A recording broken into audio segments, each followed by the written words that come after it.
Modern humanity has been engulfed in superstition for as long as most of us can remember. Whether or not you accidentally break a mirror or you see a black cat roaming outside in the alley. And though superstition is a natural, innate feeling that makes a lot of sense, why was it always correlated to the number 13 or even Friday the 13th? Welcome back to Phantom of the Indie Review. Today is a special episode. It's gonna be fun. Happy Friday the 13th. I think you can say that. We are on the cusp of 3,000 subscribers, my goal. So if you could help me get to that by October 1st, it's gonna be awesome because I guarantee October is gonna go crazy on this channel. One of the most modern, memorable moments is clearly Friday the 13th franchise about a supernatural entity that wreaks havoc on a camp. But in the 80s, when they came up with it, why did they use the date Friday the 13th? John Carpenter's Halloween makes sense because Halloween was already a holiday, but Friday the 13th really wasn't.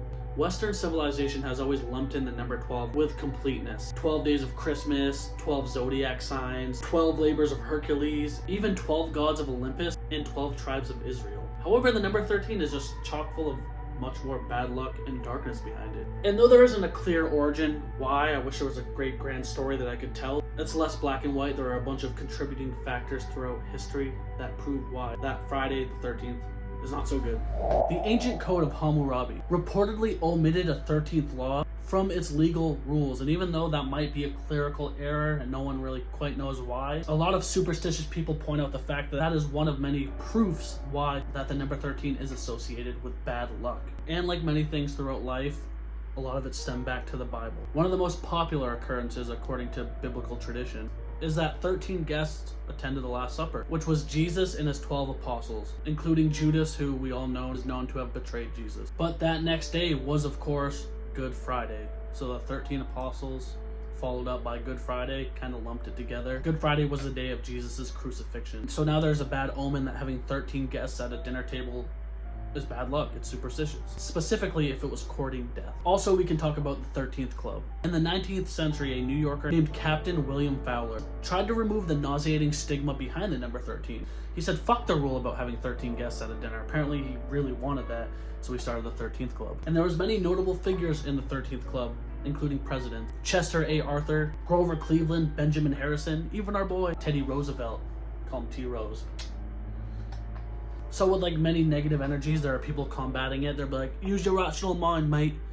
What are you thinking? Such thing as bad luck? No such thing as bad luck. I don't know why I did a British accent, but you get the picture. And then also there's the pop culture entity, like I explained, Friday the 13th, but there was something before Friday the 13th that kind of catapulted this catalyst. In 1907, there was a publication of a novel called Friday the 13th by Thomas William Lawson. The book told the story of a New York City stockbroker who played on the superstition of the date Friday the 13th to kind of manipulate and take advantage of the stock market and create some madness on Wall Street. But while also making a banging buck on the market, dude. He was in it for not just the prank, but the money. And like many coincidences, there are some bad moments in history that happened on Friday the 13th. For example, on October 13th, 1307, officers of King Philip IV, I don't know if that's 4 or 5, arrested hundreds of the Knights Templar, which is a religious and military order. Mostly because the king wanted advantages on financial resource, but this caused a lot of death and tragedy of the Knights Templar. And some actually cite this specific link as the source to Friday the 13th being superstitious and creepy. There was other things like the German bombing of Buckingham Palace, the murder of Kitty Genevieve in Queens, New York, and a cyclone that killed more than 300 people in Bangladesh. And you know, sometimes tragedy happens. I'm not trying to write off superstition, but these seem to have happened in time. Those might be, you know, more added to the fuel than they more are scientifically based because it was Friday the 13th. But there's just so much history and aura behind this date, and the scary thing about it to me, honestly, is that it really is very little known, and it just seems, mostly in my opinion, to stem back from the Knights of Templar. And that's the cool thing about history. You can learn about it, figure out for yourself, and decide what you think base this notion.